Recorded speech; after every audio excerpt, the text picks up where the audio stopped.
Hello everyone, welcome back. तो हमने last class पे देखा था कि सपोज हमारे पास एक टेबल है। Okay, select star from employee, यहाँ पे क्लिक करता हूँ तो यहाँ पे आप देख सकते हो सपोज मेरे पास एक एम्प्लॉई नाम का टेबल है और इस टेबल पे 3 कॉलम्स हैं, ID, full name and the salary and total 6 number of records है। ओके, एंड इस टेबल से हमको क्या फाइंड आउट करना था, उस पर्टिकुलर एम्प्लॉई का डिटेल्स फाइंड आउट करना था जिसको कि सेकेंड हाईएस्ट सैलरी मिलता है इस पर्टिकुलर टेबल में से। ठीक है, तो वो सेकेंड हाईएस्ट सैलरी को फाइंड आउट करने के लिए जो भी लॉजिक हमने यूज़ किया था अगर वो सेम लॉजिक को अगर हमको सपोज कोई किसी ने पूछा कि 10th highest salary find out करना है तो सेम लॉजिक को अगर इम्प्लीमेंट करेंगे तो बहुत ही लेंथी हो जाएगा और आपको बार बार सेम कोड को रिपीट करना पड़ेगा। ठीक है, और एग्जीक्यूशन टाइम भी लेट होगा, राइट। तो इसीलिए हमने वो सेम लॉजिक को यूज़ ना करके हम यहाँ पे एक कॉमन लॉजिक यूज़ करेंगे जिसके मदद से हम 10th हाईएस्ट सैलरी को हम फाइंड आउट कर सकते हैं। ठीक है, एंड के जगह पे आप कुछ भी लिख सकते। अगर आपको किसी ने पूछा कि मुझे उस पर्टिकुलर एम्प्लॉई का डिटेल्स चाहिए जिसको कि 10th हाईएस्ट सैलरी मिलता है या फिर 4th हाईएस्ट सैलरी मिलता है या फिर 7th हाईएस्ट सैलरी मिलता है, ठीक है, तो उस केस पे आपको nth हाईएस्ट सैलरी का क्वेरी आपको यहाँ पे लिखना पड़ेगा। ठीक है, तो nth हाईएस्ट सैलरी हम कैसे लिखेंगे वो आज हम इस वीडियो पे हम देखने वाले हैं। ओके, तो यहाँ पे जैसे कि आप देख पा रहे हो सिलेक्ट स्टार फ्रॉम एम्प्लॉई नाम का जो क्वेरी है, इसको अगर मैं यहाँ पे रन करता हूँ तो ये क्वेरी को रन करने के बाद हम लोग का जो आउटपुट है वो ये आ रहा है, राइट। यानी कि इसमें टोटल 6 नंबर ऑफ रिकॉर्ड्स हैं एंड 3 डिफरेंट नाम का कॉलम है। ठीक है, तो हमको क्या करना है, इसमें nth हाईएस्ट सैलरी निकालना है। ठीक है, तो nth की जगह पे आइदर यहाँ पे 1 दे सकते हो, 2 दे सकते हो, 5 दे सकते हो, 10 दे सकते हो, कुछ भी दे सकते हो। ओके, तो उसी हिसाब से आप अगर आपको किसी ने पूछा कि मुझे 10th हाईएस्ट सैलरी चाहिए तो सिंपल n की जगह पे 10 लिख देना है। सेकेंड हाईएस्ट सैलरी चाहिए तो n इक्वल टू 2 लिख देना है। ठीक है, इस तरह से हम क्वेरी को लिखेंगे। ओके, तो nth हाईएस्ट सैलरी को अगर आपको फाइंड आउट करना है तो आपको सबसे पहले ये पर्टिकुलर टेबल पे एक नया कॉलम यहाँ पे ऐड करना पड़ेगा जिसका नेम रहेगा रैंक, और उसी रैंक कॉलम क्या करेगा, इसमें इस टेबल पे जो सैलरी नाम का कॉलम है, राइट, इस सैलरी नाम का जो कॉलम है इसमें जो भी वैल्यूज है उसको देख के एक रैंक प्रोवाइड करेगा। ठीक है, तो चलिए देखते हैं यहाँ पे एक नया कॉलम रैंक नाम का कैसे क्रिएट करते हैं जो कि ये सैलरी कॉलम में जो भी वैल्यूज है उसको देख के ये आइडेंटिफाई करेगा और उसको एनालिसिस करेगा और एक रैंक प्रोवाइड करेगा। ठीक है, तो उसके लिए आपको सबसे पहले यहाँ पे क्वेरी लिखना पड़ेगा सिलेक्ट स्टार की जगह पे आप यहाँ पे लिखेंगे ID, full name and the salary. Okay, सबसे पहले है ID, then comma, then full name, comma, salary. Okay, from को यहाँ पे हम नीचे लिखते हैं फ्रॉम कौन सा टेबल, फ्रॉम एम्प्लॉई टेबल। यहाँ पे सेमीकोलन दे के इसको अगर आप रन करोगे तो आप यहाँ देख सकते हो इसका जो आउटपुट है वो सेम एज इट इज आएगा जो कि सिलेक्ट स्टार फ्रॉम एम्प्लॉई पे आता था, राइट।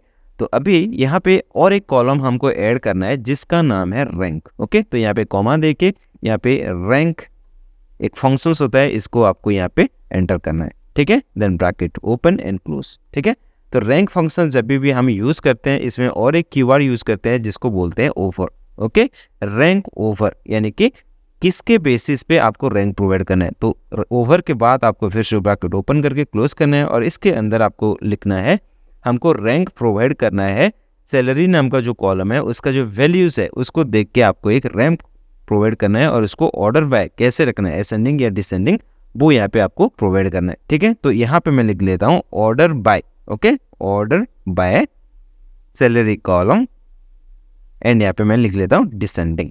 ठीक है, इतना लिखने के बाद इसका जो आउटपुट आएगा ये rank over order by salary descending का जो आउटपुट आएगा इसको हम एक एलाइस नेम दे देते हैं एस कीवर्ड लगा के। ठीक है, जिसको बोलते हैं रैंक। ठीक है, आप कुछ भी दे सकते हो, रैंक नंबर या फिर आप रैंक कुछ भी प्रोवाइड कर सकते हो। ओके, ठीक है, और अगर मैं अभी ये वाला क्वेरी को यहाँ पे सिलेक्ट करके इसको एग्जीक्यूट करूंगा तो यहाँ पे आप देख सकते हो हमारे पास एक एरर आ चुका है DES। ओके, तो DES के जगह पे यहाँ पे हमको, तो यहाँ पे DES है, यहाँ पे आपको C का कीवर्ड लिखना है। डिसेंडिंग मतलब DESC होता है। ओके, मैं DES लिखा था इसलिए एरर आ रहा था।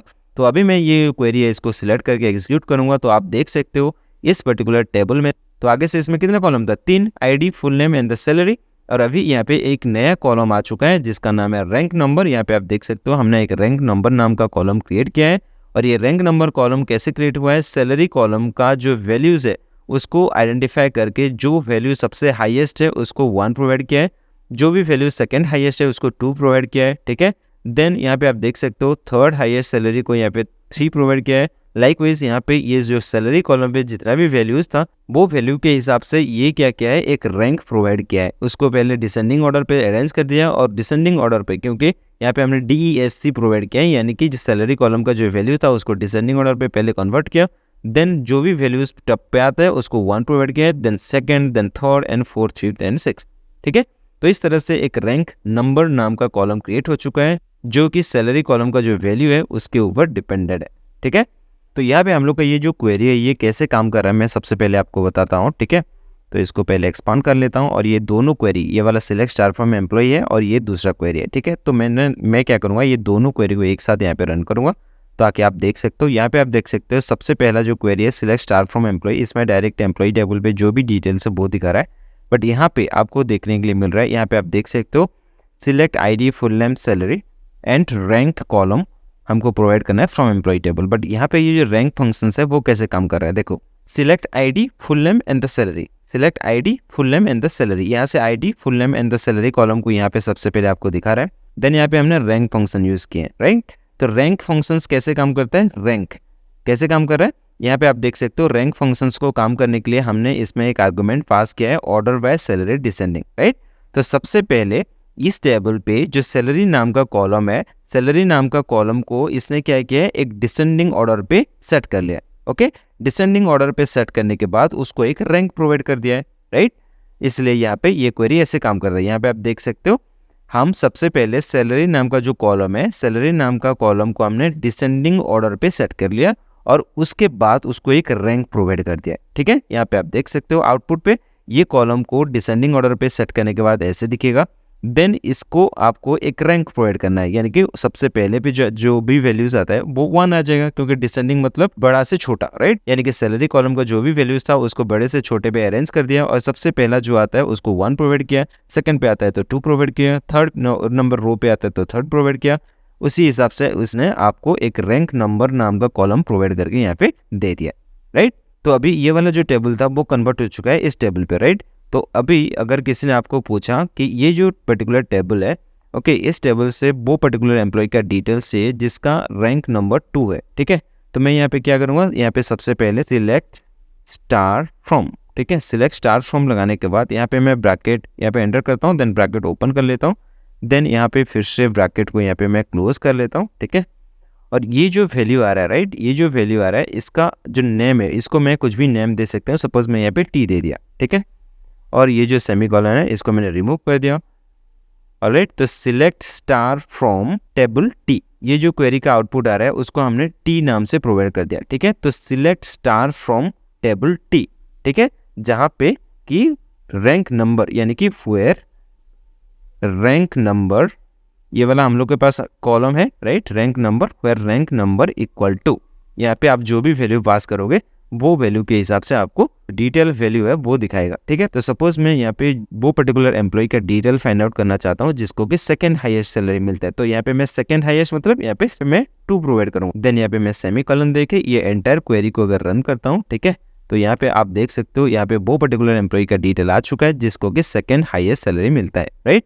यहाँ पे मैं कंट्रोल R करके अगर ये दोनों क्वेरी को रन करता हूँ, ये वाला क्वेरी एंड ये वाला क्वेरी, ठीक है, ताकि आपको अच्छे से पता चल सके। इसको अगर मैं रन करता हूँ तो आप देख सकते हो सबसे पहला वाला जो क्वेरी है इसमें ये वाला डेटा आ रहा है, राइट, इस टेबल में से सेकंड हाईएस्ट, यहाँ पे आप देख सकते हो हम second highest salary find out कर रहे हैं, राइट। तो सेकंड हाईएस्ट सैलरी किसको मिलता है, सेकंड हाईएस्ट सैलरी यहाँ पे आप देख सकते हो अंकिता कुमारी, ये वाला एम्प्लॉय को सेकंड हाईएस्ट सैलरी मिलता है, राइट।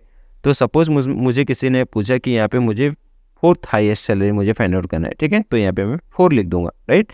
देन ये दोनों क्वेरी को फिर से यहाँ पे रन कर दूँ तो यहाँ पे आप देख सकते हो 4th हाईएस्ट सैलरी किसका है, 4th हाईएस्ट सैलरी जो है साइनिक केडिया जिसको कि 60,000 सैलरी मिलता है, राइट, ये है 4th हाईएस्ट सैलरी, राइट। तो उसी हिसाब से हम यहाँ पे 4 के जगह पे n लिख सकते हैं, राइट, यानी कि हमको कल को कोई अगर पूछे सेकंड हाईएस्ट सैलरी हमको चाहिए तो यहाँ पे हम n के जगह पे 2 लिख सकते हैं, राइट, या फिर अगर हमको पूछे 5th हाईएस्ट सैलरी तो n के जगह पे 5 लिख सकते हैं, या ओके। एंड इसी हिसाब से हम एक पर्टिकुलर टेबल में से nth हाईएस्ट सैलरी को हम इजीली फाइंड आउट कर सकते हैं। Alright, so thanks for watching, take care, bye bye।